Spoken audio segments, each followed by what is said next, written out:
अगर आपको लगता है कि आज का वचन किसी शख्स के साथ या किसी विश्वासी भाई के साथ या किसी कमजोर व्यक्ति के साथ शेयर करने की जरूरत है तो आप जरूर से शेयर करा करिए। और मेरी गुजारिश होगी कि आप कलाम की तरफ जरूर से अटेंशन दें, कलाम को बहुत ध्यान से सुने और समझने की कोशिश करें और पूरी आराधना में एक अच्छी आराधक के रूप में परमेश्वर के सामने रहें।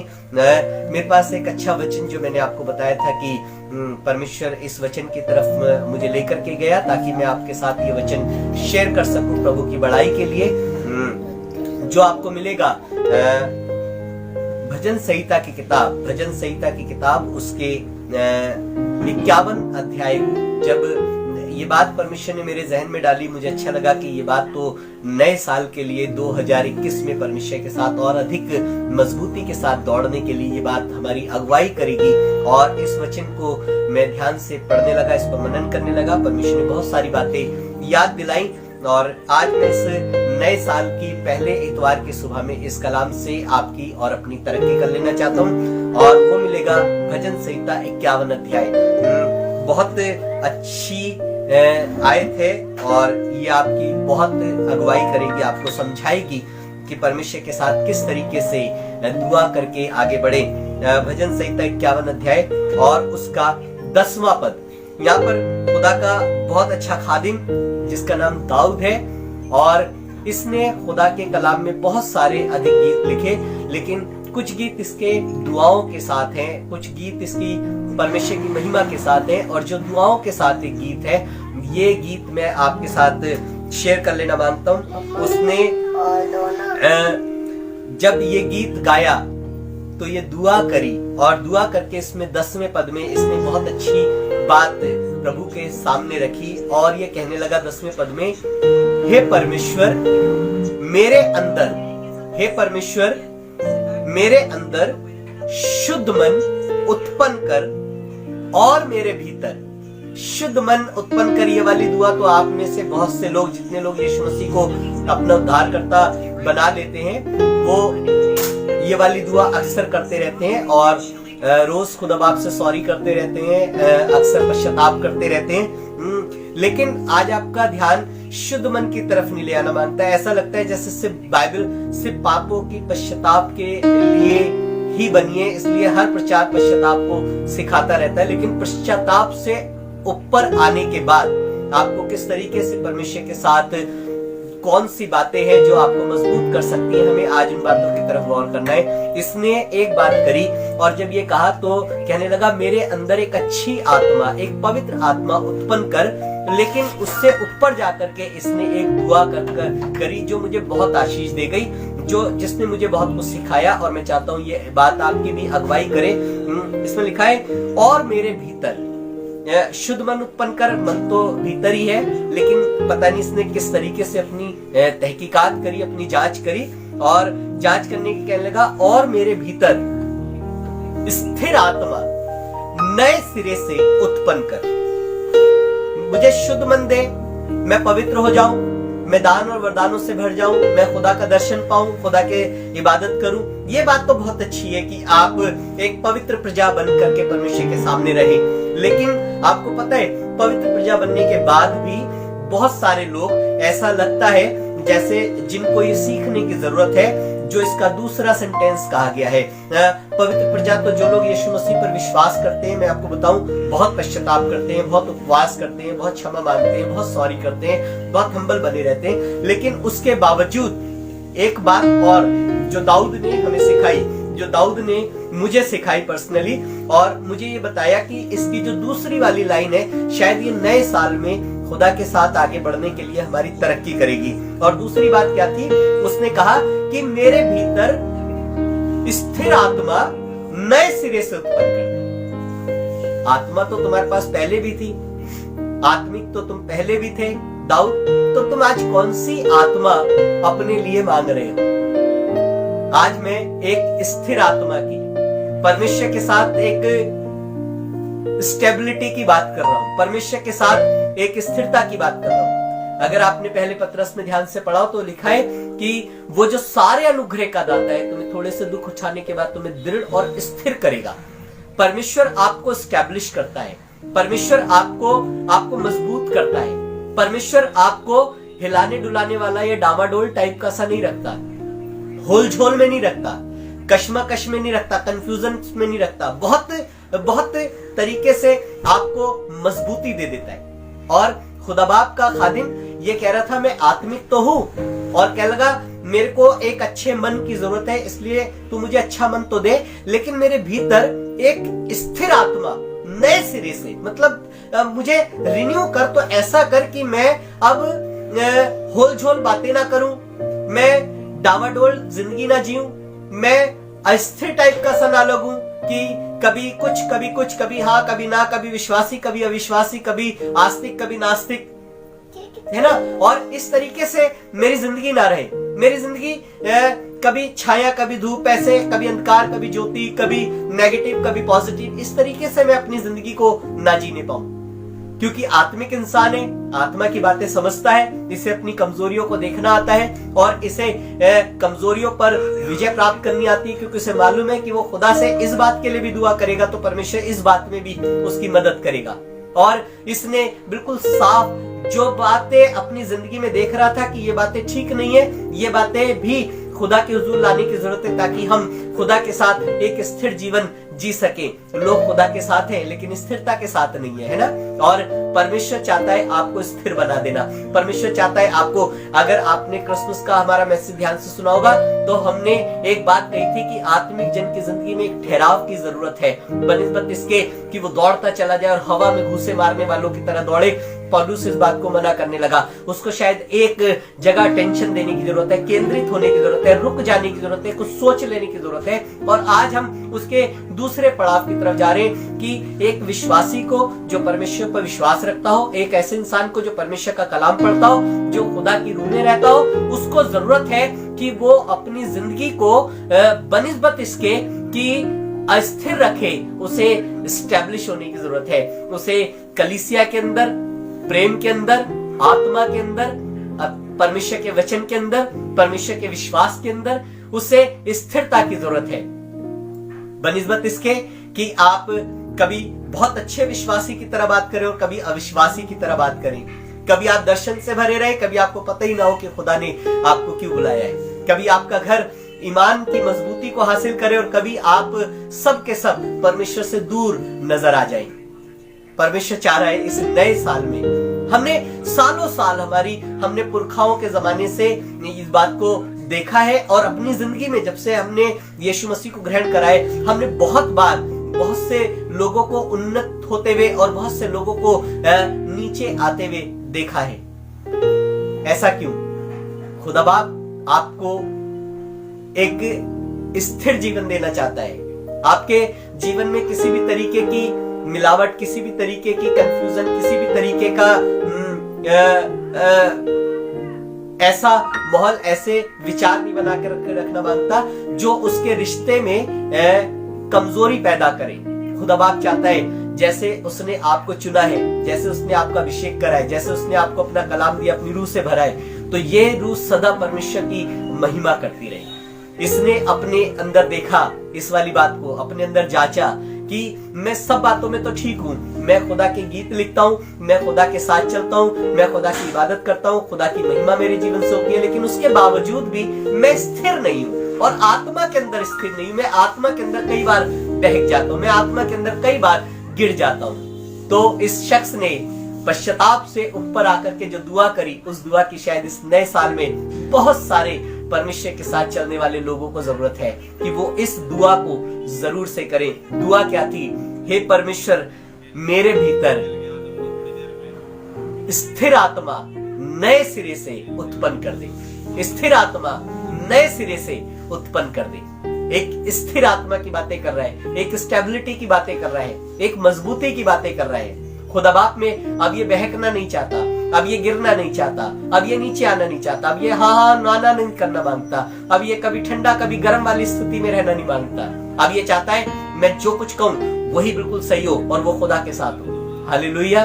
मैं आज आपको इस नए साल में खुदा के साथ स्थिर जीवन जीने वाली बात से उभारना मांग रहा हूं कि जब आप परमेश्वर के साथ रहें, परमेश्वर की बड़ाई करने के लिए अगर आप बने तो सिर्फ परमेश्वर की बड़ाई करें। परिस्थितियां क्या कह रही हैं और आपकी जिंदगी में क्या कुछ होता चला जा रहा है, ये कोई मैटर नहीं रखता। मैटर रखता है खुदा ने आपको क्या चीज सिखाई है। जैसी उसने 1988 में सिखाई होगी वही 2020 में भी। ऐसा नहीं कि 1988 में जो कुछ सिखाया है वो 2020 में बदल देगा, नहीं, उससे ऊपर लेकर के जाएगा लेकिन उसको बदलेगा नहीं, है ना। और परमेश्वर भी आपको एक दर्जा ऊपर लेकर के जाना मांगता है, रूहानी एतबार में, रूहानी जिंदगी के अंदर ऊपर लेकर के जाना मांगता है, बनिस्बत इसको कि वो पिछली सब बातों को जो आपकी जिंदगी में उसने करी है वो सबको भुला दे और कुछ नया दे दे, ऐसा नहीं करना मांगता। उन्हीं बातों पर रद्दा रख करके एक ऐसी मयार, एक ऐसी शहरपना तैयार करके खड़ी कर देना मांगता है जिसमें परमेश्वर की महिमा छुपी हो। प्रभु आपको आशीषित करे। एक जल्दी से वचन निकाले मेरे साथ, जो आपको मिलेगा होशे नबी की पुस्तक, उसका 6ठा अध्याय और उसका 6ठा पद। होशे नबी की पुस्तक, उसका 6ठा अध्याय और उसका 6ठा पद। यहाँ पर बहुत अच्छी बात से आपको उभारूंगा। खुदा के कलाम में लिखा है कि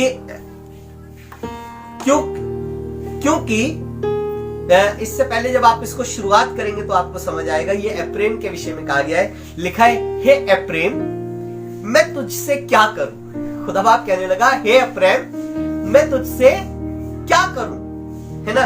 अब यहूदा मतलब स्तुति करने वाला जन, स्तुति करने वाला गोत्र, परमेश्वर की महिमा करने वाला गोत्र, क्या लगा, मैं तुझसे क्या करूं। एप्रेम मैं तुझसे क्या करूं और यहूदा मैं तुझसे क्या करूं। तुम्हारा स्नेह तो भोर के मेघ के समान है और सवेरे उड़ जाता है और जाने वाली ओस के समान है। तुम्हारा मतलब ये वो लोग थे जो खुदा से प्यार करते थे, है ना। एप्रेम जाति, एप्रेम नगर, एप्रेम गोत्र, पूरा का पूरा जो खुदा में ये एप्रेम और यहूदा की बातें करी जा रही हैं, ये वो लोग थे जो खुदा से बहुत प्यार करते थे। लेकिन कहने लगा, तुम्हारा स्नेह तो भोर के मेघ के समान है। सुबह के बादल बदलते रहते ना, और क्या लगा, तुम्हारा प्रेम तो सुबह के भोर के समान है और जो सवेरे उड़ जाने वाली ओस के, और सवेरे उड़ जाने वाली ओस के समान है। सुनिएगा आगे क्या कहने लगा 6ठे पद में, क्योंकि मैं बलिदान से नहीं, एप्रेम से कह रहा था ये बात और यहूदा से कह रहा था, जो प्यार तो खुदा से करते थे लेकिन उनके प्यार में बहुत बदलाव होता रहता था। ये रहते तो खुदा के साथ थे लेकिन बहुत अस्थिर जीवन के साथ परमेश्वर के साथ चलते थे। और यहाँ पर खुदा बाप इन्हें समझाने लगा, कहने लगा, मैं तुमसे क्या करूं, क्या कहूं तुम्हारे लिए, मैं तुम्हें कैसे समझाऊं, मैं तुमसे किस तरीके का बर्ताव करूं, मुझे समझ नहीं आ रहा।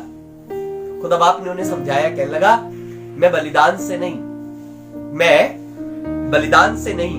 इसका मतलब है ये बहुत सैक्रिफिशियल लोग थे, बहुत सैक्रिफाइस करा करते थे खुदा के लिए बहुत बलिदान चढ़ाया करते थे, खुदा की बहुत आराधना किया करते थे। हो सकता है आप भी इसी तरीके के सैक्रिफाइस का जीवन जीते हो कि आप बहुत सारा दान दे देते होगे। हो सकता है आप बहुत कुछ चर्च के लिए कभी कभी कर देते होगे, या कभी कभी बहुत मेहनत की जरूरत होती होगी तो आप बहुत एकदम से आगे आकर के बहुत मेहनती बन जाते होगे, है ना। आपका भी जीवन, कई बार हम ऐसे चर्च में बहुत सारे लोगों को देखते हैं जो क्रिसमस पे बहुत ज्यादा चर्च को सजा करके आ जाते हैं, गुड फ्राइडे में बहुत ज्यादा प्रैक्टिस कर लेते हैं, ईस्टर पे बहुत ज्यादा जल्लूस के लिए जल्दी से पूरी रात जगे रहते हैं, है ना। और कई बार ये बलिदान आपका किसी तरह के रूप में खुदा बाप के सामने आता रहता है।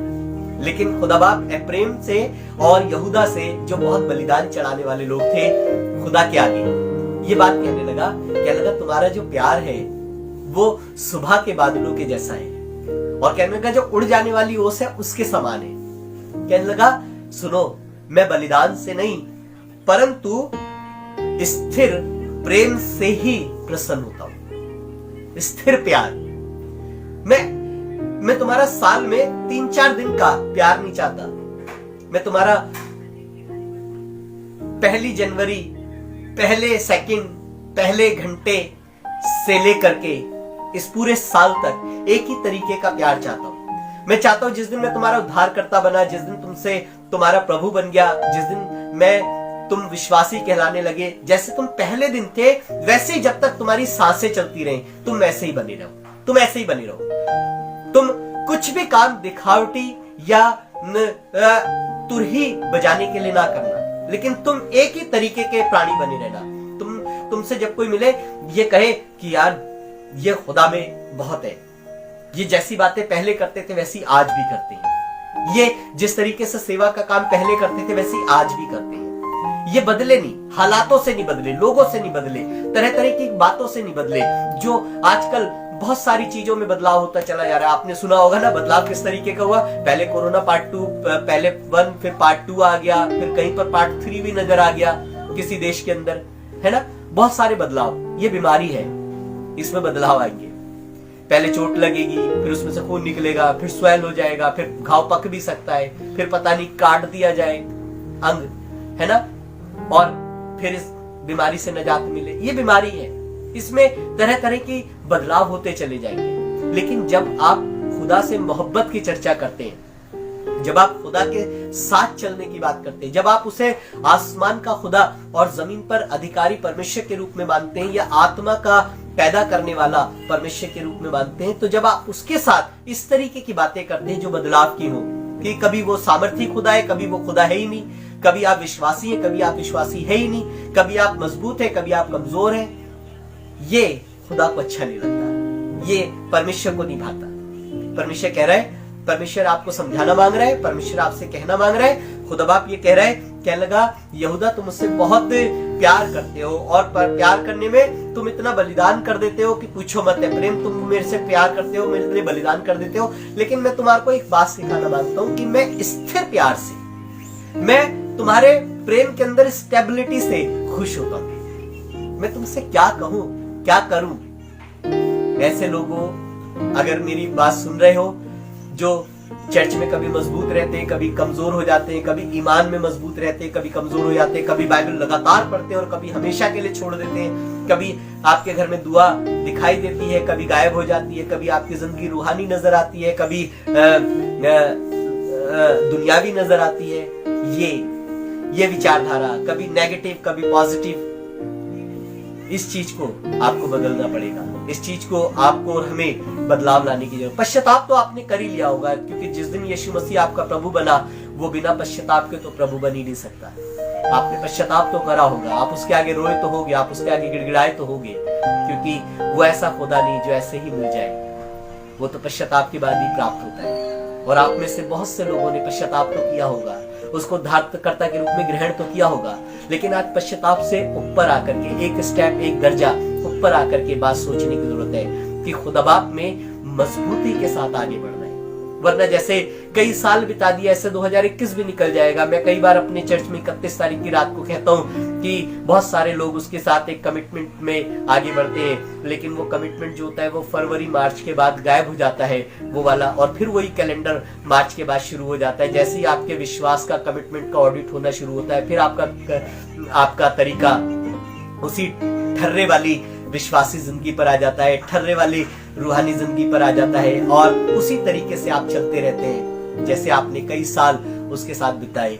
आपको शायद, मुझे और आपको और हम सबको एक दुआ करने की जरूरत है। खुदा बाप, मेरे भीतर एक स्थिर आत्मा नए सिरे से पैदा कर। एक शख्स से मुझे बड़ी बरकत मिलती है, और ये शख्स खुदा के कलाम में लिखा है कि ये शख्स जो है वो सरदार था, और ये परमेश्वर के ज्ञान की बहुत ज्ञान रखता था, परमेश्वर के वचन का, और इजराइल में इसकी बड़ा बोलबाला था। और जब आप इसको पढ़ेंगे तो आपको बहुत अच्छा मिलेगा। और मेरे साथ निकाल करके पढ़े यूहन्ना रचित सुसमाचार और उसका 3 अध्याय। आपने कई बार पढ़ा होगा ये वाला अध्याय, लेकिन आज थोड़ी सी इस बात पे चर्चा कर ली जाए।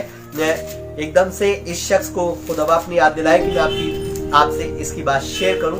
और लिखा है कि फरीसियों में निकोदेमुस नाम का एक मनुष्य था जो यहूदियों का सरदार था। उसने रात को यीशु मसीह के पास आकर एक पर्सनल टाइम एक पर्सनल टाइम, एक पर्सनल कंफ्यूजन को दूर करने के लिए इसने लिया, एक अपॉइंटमेंट सेट करा। ये यहूदियों का सरदार था और ये फरीसियों के बीच में रहता था, ये फरीसी था। और लिखा है रात को उसने यीशु मसीह के पास आकर के कहा, हे रब्बी, हम जानते हैं कि तू खुदा की तरफ से आया है, गुरु होकर के आया है, क्योंकि जिन चिन्हों को तू दिखाता है यदि परमेश्वर के साथ हो तो नहीं दिखा सकता। यीशु ने उससे कहा, मैं तुझसे सच सच कहता हूं कि यदि कोई नए सिरे से ना जन्मे तो परमेश्वर का राज्य देख नहीं सकता। निकोदेमुस ने उससे कहा, मनुष्य जब बूढ़ा हो गया तो कैसे जन्म ले सकता है? क्या वे अपनी माता के गर्भ में दूसरी बार प्रवेश करके जन्म ले सकता है? यीशु ने उत्तर दिया, मैं तुझसे सच सच कहता हूं कि जब तक कोई मनुष्य जल से और आत्मा से ना जन्मे तो परमेश्वर का राज्य देख भी नहीं सकता या प्रवेश भी नहीं कर सकता। पहले देख नहीं सकता और फिर उसमें एंटर नहीं कर सकता। कैसे? जब तक कि वो आत्मा से ना जन्मे। ये बताइए किससे बातें कर रहा था यीशु मसीह? ये फरीसियों में से निकोदेमुस नाम के यहूदियों के सरदार से बातें कर रहा था, जिसे खुदा की बात की समझ थी। एक आत्मिक जन से बातें कर रहा था। और जैसे ही इसने ये बात कही कि तू गुरु होकर के आया है, जो चमत्कार तू दिखाता है यदि खुदा तेरे साथ ना हो तो नहीं दिखा सकता, ये इसे प्रभु करके मानता था।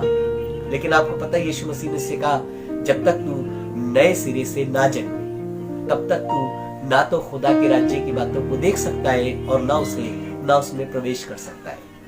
तो निकोदेमुस, तुम्हें क्या चाहिए?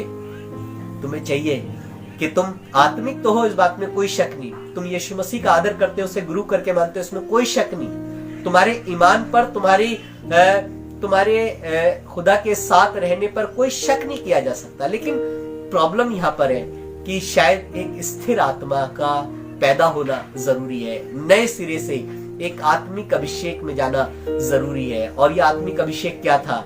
कि मेरे भीतर एक स्थिर आत्मा नए सिरे से पैदा कर, नए सिरे से।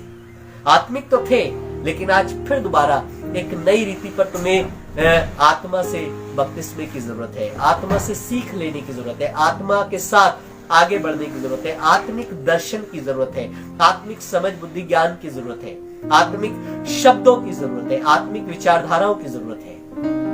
तुम्हें नए सिरे से जन्म लेना जरूरी है, तुम्हें नए सिरे से स्थिर आत्मा को लेना जरूरी है। यह पश्चाताप से ऊपर की बात है, ये पश्चाताप की बात नहीं है। मैं ये नहीं कहना मांग रहा कि आप रो ले, माफी मांग ले और खुदा के आगे फिर उसे उद्धारकर्ता के रूप में ग्रहण करें। नहीं नहीं, ये तो आप कर चुके। बहुत साल पहले आपने यीशु मसीह को उद्धारकर्ता बना दिया, बहुत अरसे पहले आप विश्वासी बन गए, आपका खानदान ईमान में जीता है, ईमान में रहता है। लेकिन पता है क्या है प्रॉब्लम? कहाँ है प्रॉब्लम? ये कि कभी आप नेगेटिव हो जाते हैं, कभी पॉजिटिव हो जाते हैं, कभी आप कमजोर हो जाते हैं, कभी सामर्थ्य नजर आने लगते हैं, कभी आप गिर जाते हैं और कभी दौड़ते हुए नजर आते हैं।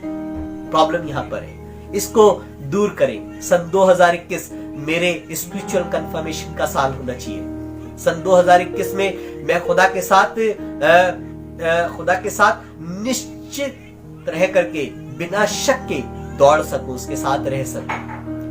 बीमारी मार देगी कि नहीं मार देगी, कोरोना जाएगा कि नहीं जाएगा, खुदावन कोरोना से बचा पाएगा कि नहीं बचा पाएगा, बहुत कुछ कंफ्यूजन 2020 ने पैदा करी है। ये खुदा की तरफ से है कि ये शैतान की तरफ से है, बहुत सारी चीजें।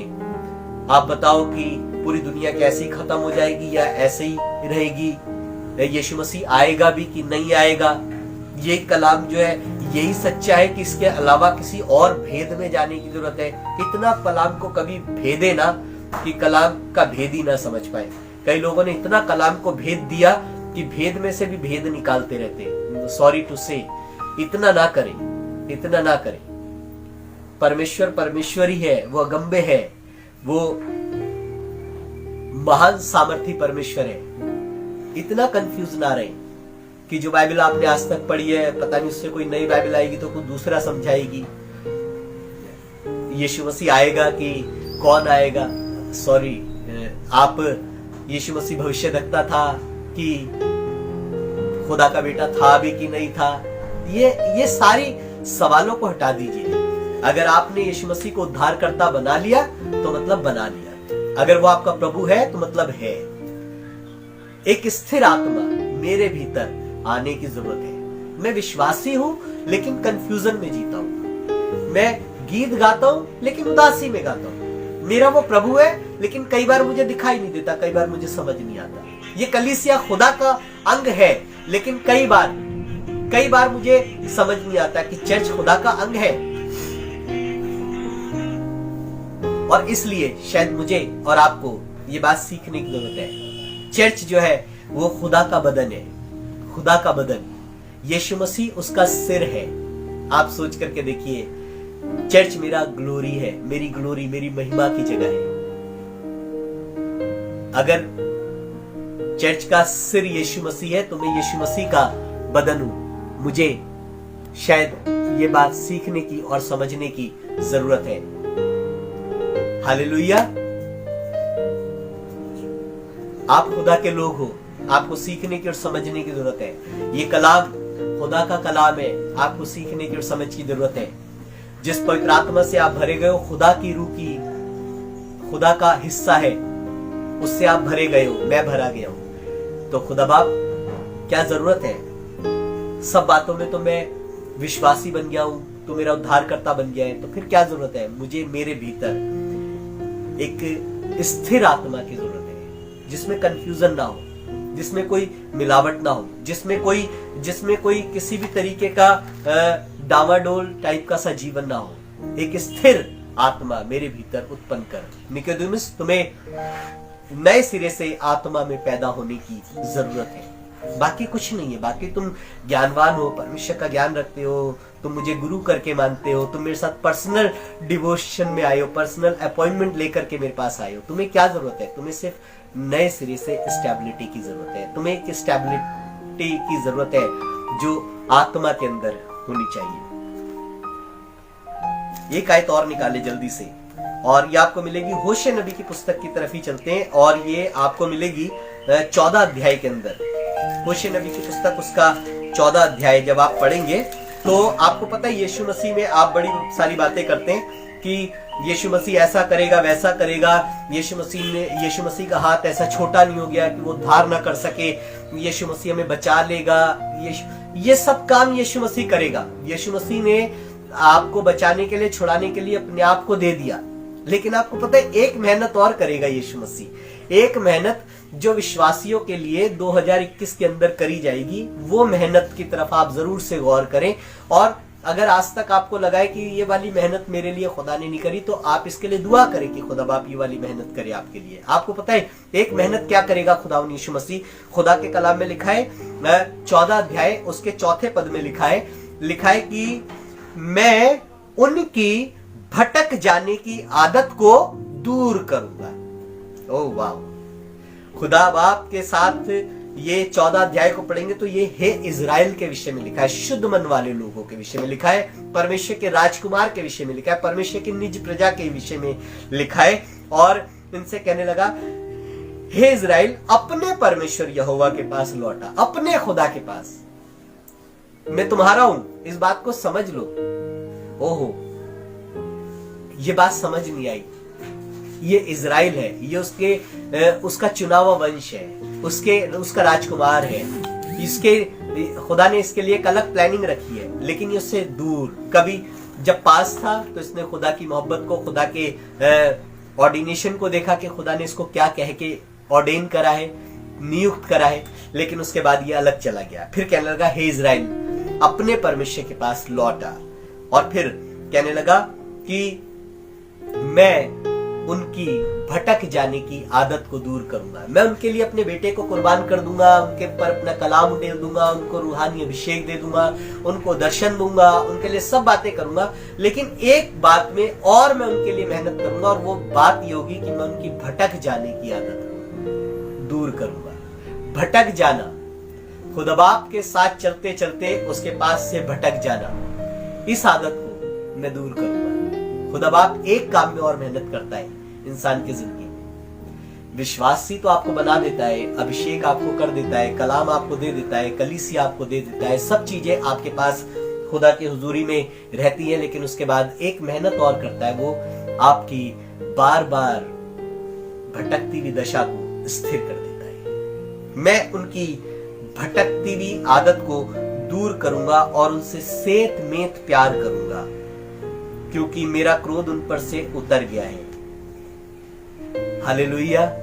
खुदा बाप आपसे एक प्यार करेगा, स्थिर प्यार करेगा। ऐसा नहीं कि आज किया कल छोड़ देगा, परसों छोड़ देगा, फिर कर लेगा, फिर छोड़ देगा, तुम्हें समय समय के अनुसार बदलेगा। नहीं नहीं नहीं, आप कितने भी खराब क्यों ना हो जाए, आप कितने भी कमजोर क्यों ना हो जाए, यीशु मसीह का कमिटमेंट जो था वो वैसा ही रहेगा। खुदा की मोहब्बत जैसी थी उसमें कोई शक नहीं करा जा सकता। खुदा बाप के लिए आप जिस भी दशा में हो, उसने आपसे कहा है कि वो आपके लिए अपने पुत्र को दे चुका है और वो आपको बचा लेगा।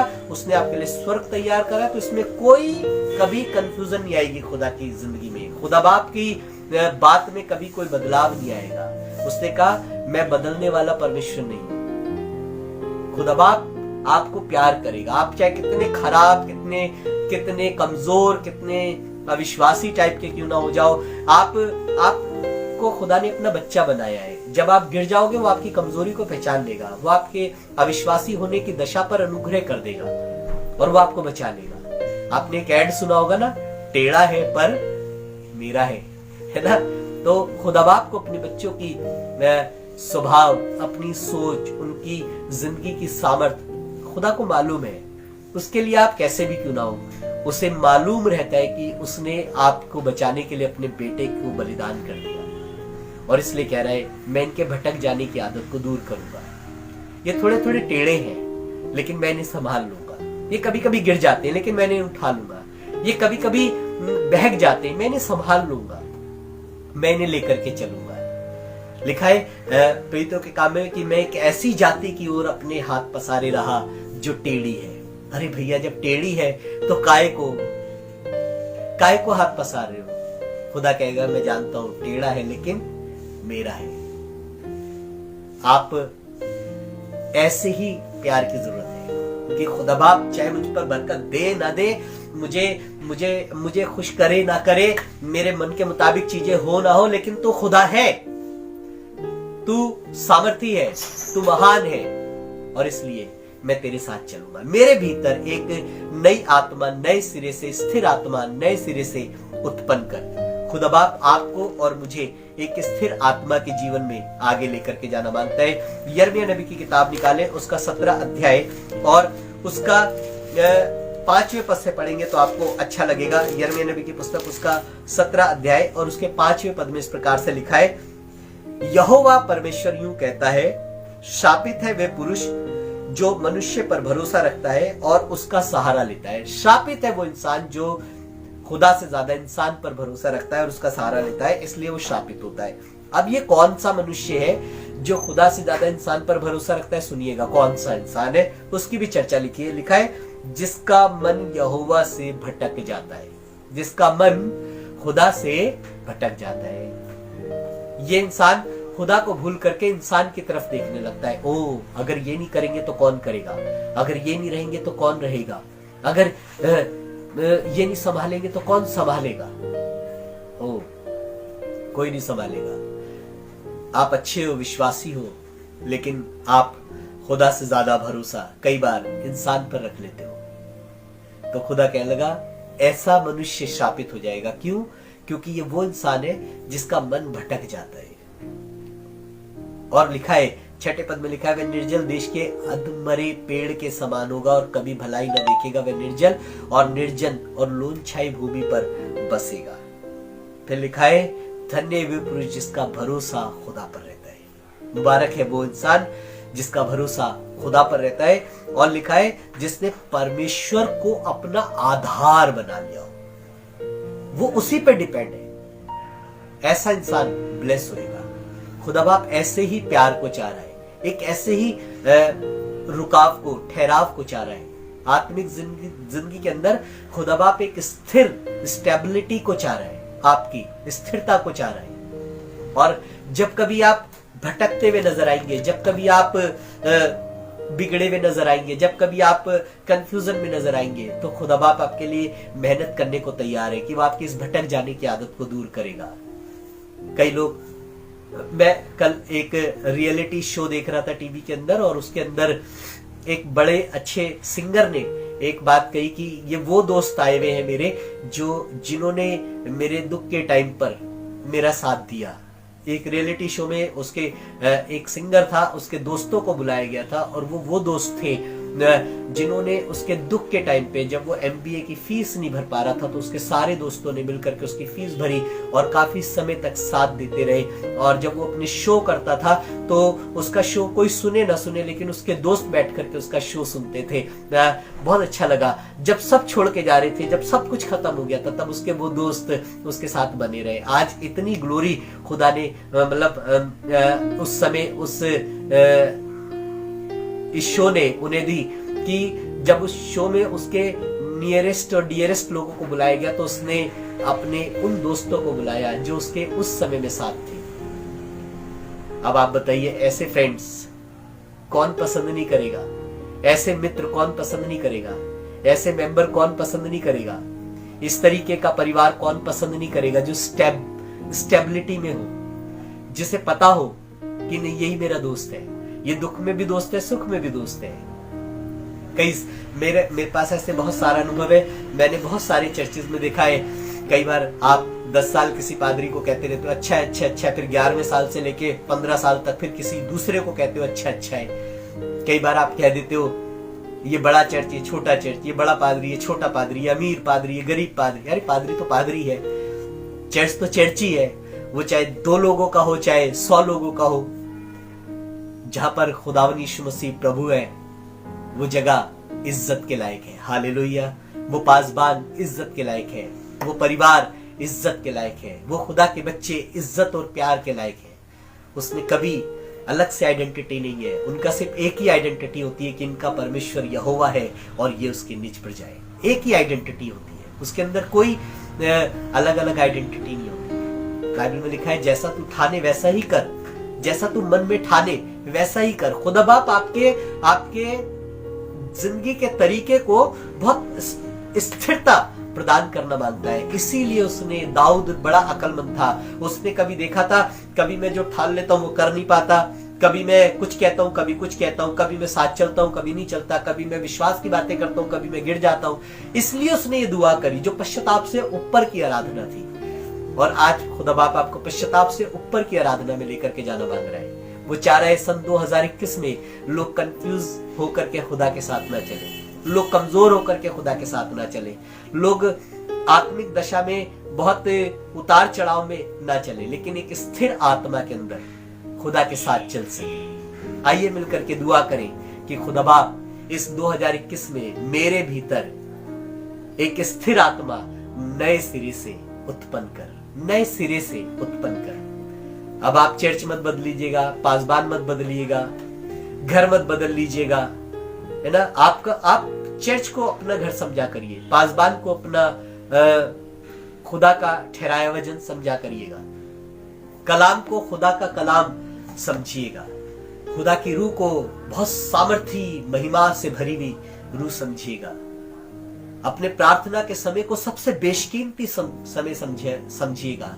अपनी इबादत के समय को सबसे बड़ा समय, सबसे अद्भुत चमत्कार कर देने वाला समय समझिएगा, क्योंकि खुदा कुछ भी कर देगा। मेरे भीतर एक स्थिर आत्मा नए सिरे से पैदा कर, खुदा आपको बरकत देगा, इस नए साल में संभालेगा। आइए दुआ करें। Thank you Jesus. प्यारे खुदावंद यीशु मसीह, हम धन्यवाद करते हैं आपके सेवक, आपके बेटे दाऊद के लिए, जिसने अपने कलाम में ये बातें कही, अपनी दुआओं में ये बातें कही और हमें सिखाई कि प्रभु मेरे भीतर शुद्ध मन उत्पन्न कर और मेरे भीतर स्थिर आत्मा नए सिरे से उत्पन्न कर। मैं दुआ करता हूं प्रभु, ये दुआ हम भी करते हैं कि हमारे भीतर एक स्थिर आत्मा जुम्बिश कर लेने पाए, हमारे भीतर एक स्थिर आत्मा राज्य कर लेने पाए, हमारे भीतर एक स्थिर आत्मा हो, हम भटके हुए ना हो, कभी गिरने और कभी उठने वाले ना हो, कभी हम बहुत एक्साइटमेंट में भरे रहे, कभी बिल्कुल उदास हो जाए, कभी बिल्कुल नेगेटिव हो जाए और कभी बिल्कुल पॉजिटिव हो जाए। ऐसे ना हो परमेश्वर, हमारे भीतर एक स्थिर आत्मा दे। हम विश्वासी हैं तो विश्वास की बातें करें। खुदा हमारा प्रभु है तो हम उसके बच्चे बन के रहे। प्रभु हम आपसे प्रार्थना करते हैं, हमारे अंदर एक स्थिर आत्मा दे। बार बार भटक जाना हमसे दूर होने पाए, बार बार गिर जाना हमसे दूर हो जाने पाए। प्रभु एक स्थिर आत्मा, एक स्थिर प्यार हमारे बीच में उत्पन्न कर पिता। बार बार बदल जाना प्रभु हमसे दूर कर। प्रभु हम चाहते हैं परमेश्वर स्थिर आत्मा, हम तेरे साथ वॉक कर सके, हम तेरे साथ चल सके परमेश्वर, एक उसके लिए एक स्थिर आत्मा हमारे भीतर उत्पन्न कर पिता। इस 2021 में हम सब लोगों के लिए यही प्रार्थना चाहते हैं। ईमान की मजबूती चाहते हैं, राज्य के अंदर मजबूती चाहते हैं, कलाम के अंदर मजबूती चाहते हैं प्रभु, सेवकाई के अंदर मजबूती चाहते हैं प्रभु, रिश्तों के अंदर मजबूती चाहते हैं प्रभु, परिवार के अंदर मजबूती चाहते हैं पिता। हम दुआ करते हैं कि प्रभु अपने लोगों पर अनुग्रह कर, ताकि वो स्थिरता के साथ जीवन जी सके और आपकी बहुत बड़ाई कर सके। धन्यवाद करते हैं प्रभु कि आपने हमारी प्रार्थना को सुना है। धन्यवाद के साथ आपके लोगों को आपके हाथों में सौंप देते हैं। ब्रदर अर्शी को आपने चंगाई दी प्रभु, उसके लिए भी धन्यवाद करते हैं। सिस्टर रेखा को आपने चंगाई दी, उसके लिए भी धन्यवाद करते हैं प्रभु। उनको आपके हाथों में सौंप देते हैं। दुआ करते हैं और जो कमजोरियां हैं वो ठीक हो जाने पाए, और प्रभु लोग आपकी शिफा में तंदुरुस्त होकर के आपके नाम की बड़ी महिमा करने पाए। जितने लोग आज कमजोर हैं प्रभु, किसी भी तरीके के भय में है, किसी भी तरीके के कंफ्यूजन में, वो सब दूर हो जाने पाए, और खुदा ने आपकी सामर्थ लोगों का हिस्सा बन जाए, और इससे आपका नाम महिमा पाने पाए। धन्यवाद करते हैं पिता कि आपने प्रार्थना को सुना है। हम पूरी कलीसिया को देखने वाले सभी दर्शकों को प्रभु सबको आपके हाथों में सौंप देते हैं और आशीष देते हैं कि 2021 सबके ऊपर बड़े अनुग्रह का और आपके बड़े महान प्रेम के उंडेले जाने का कारण होने पाए। धन्यवाद हो पिता इस प्रार्थना को सुनने के लिए। सारा आदर, सारी महिमा, सारा जलाल आपको देते हैं। इस प्रार्थना को यीशु मसीह के नाम में मांगते हैं, आमीन। Praise the Lord. हम परमेश्वर का धन्यवाद करते हैं कि हम आपके साथ आराधना कर सके। अगर आप ये चाहते हैं कि ये आराधना किसी के साथ, ये कलाम किसी के साथ शेयर करा जाए, तो आप हमारे YouTube चैनल से इस क्लिप को शेयर कर सकते हैं और आप उन तक पहुंचा सकते हैं।